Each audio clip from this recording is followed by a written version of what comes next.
Hello friends, எல்லோரும் எப்படி இருக்கிறீங்க? Welcome to our channel. I hope நீங்கள் எல்லோரும் சூப்பராக இருப்பீங்க.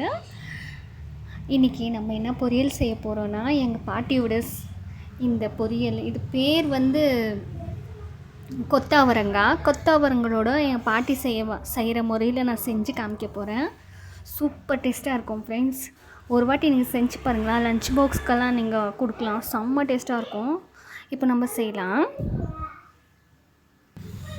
இந்த அளவுக்கு நம்ம பொடியாக நறுக்கிக்கலாம். இப்போ இது நம்ம ரெடியாக இருக்குது. இப்போ இதுக்கு தேவையான மசாலா ஃப்ரை பண்ணிக்கலாம்.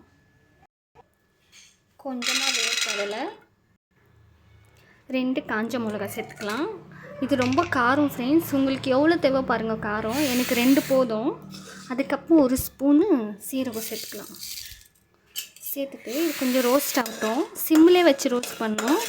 அப்போ தான் அந்த டேஸ்ட் கிடைக்கும் அந்த பொரியலுக்கு. கொத்தவரங்காய் பொரியல் செம்ம டேஸ்ட்டாக இருக்கும்.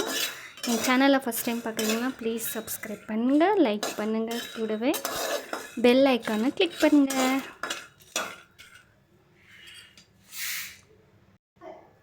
ஃப்ரை ஆயிடுச்சு ஃப்ரெண்ட்ஸ். இது ஆறுனதுக்கு அப்புறமா நம்ம கொரகொரப்பாக அரைச்சிக்கலாம். ரொம்ப நைஸாக அரைக்காதீங்க, சும்மா லைட்டாக அப்படியே கொரகொரப்பாக அரைச்சி எடுத்துக்கலாம். தேவையான அளவு ஆயில் சேர்த்துக்கலாம். ஒரு 4 ஸ்பூன் சேர்த்துக்கலாம் போதும்.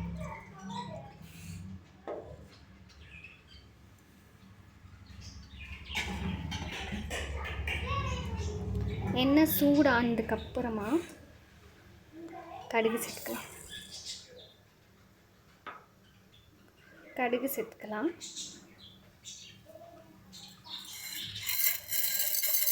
அதுக்கப்புறமா கடலைப்பருப்பு,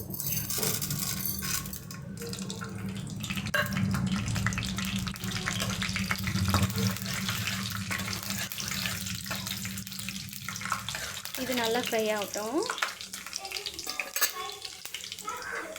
அப்புறமா பொடியாக நறுக்குன்னு ஒரு வெங்காயத்தை சேர்த்துக்கலாம்.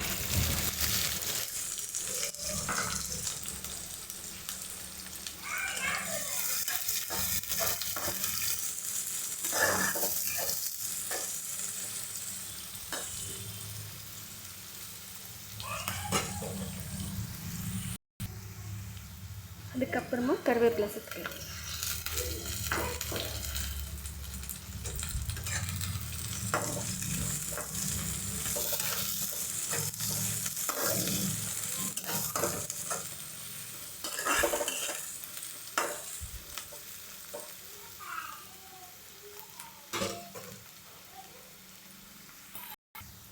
ஆனியன் ஃப்ரை ஆகிடுச்சு. இப்போ நம்ம இதை சேர்த்துக்கலாம். தக்காளி சேர்த்துக்கலாம்.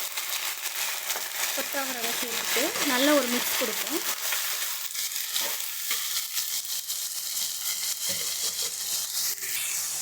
தேவையான அளவு உப்பு சேர்த்துக்கலாம். ஒரு 1/2 ஸ்பூன் மஞ்சள் பொடி சேர்த்துட்டு நல்லா மிக்ஸ் பண்ணிக்கலாம்.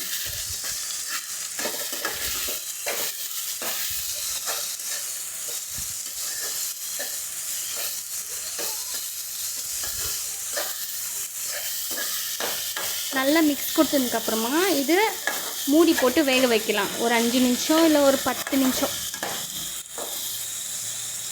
ஒரு 15 நிமிஷம் வேக வைக்கலாம். இப்போ மூடி போட்டு ஒரு 15 நிமிஷம் வேக விடலாம். அதுக்கப்புறமா மசாலா போடலாம். ஃப்ரெண்ட்ஸ், காய் வெந்துச்சா பார்க்கலாம். சூப்பராக வெந்து வந்திருக்கு பாருங்கள். இந்த ஸ்டேஜில் நம்ம பொடி பண்ணி வறுத்து வச்சுருக்கோம், அந்த பொடி பண்ணி இதில் மிக்ஸ் பண்ணிடலாம். அவ்வளோதான் ஃப்ரெண்ட்ஸ். இப்போ நம்ம பவுட்ரு பண்ணி வச்சுருக்கோம்ல, அதை சேர்த்துக்கலாம். பாருங்கள், அப்படியே மலைச்சாரல் மாதிரி உள்ளது. இதை அப்படியே மிக்ஸ் பண்ணிக்கலாம். அவ்வளோதான், நம்மளோட கொத்தவரங்காய் பொரியல் சூப்பராக ரெடி ஆகிடுச்சு. இது என்னோடய பாட்டி சொன்னது. என் பாட்டியோட ரெசிபி என்கிட்ட நிறையவே இருக்குது. ஆனால் சாப்பிட்டு பாருங்களேன், செம்ம டேஸ்ட்டாக இருக்கும். அவ்வளோதான் ஃப்ரெண்ட்ஸ், நம்மளோட பொரியல் ரெடி ஆயாச்சு. ப்ளீஸ் சேனல் பிடிச்சிருந்தா ப்ளீஸ் சப்ஸ்கிரைப் பண்ணுங்கள், மறக்காமல் லைக் பண்ணுங்கள். அவ்வளோதான்.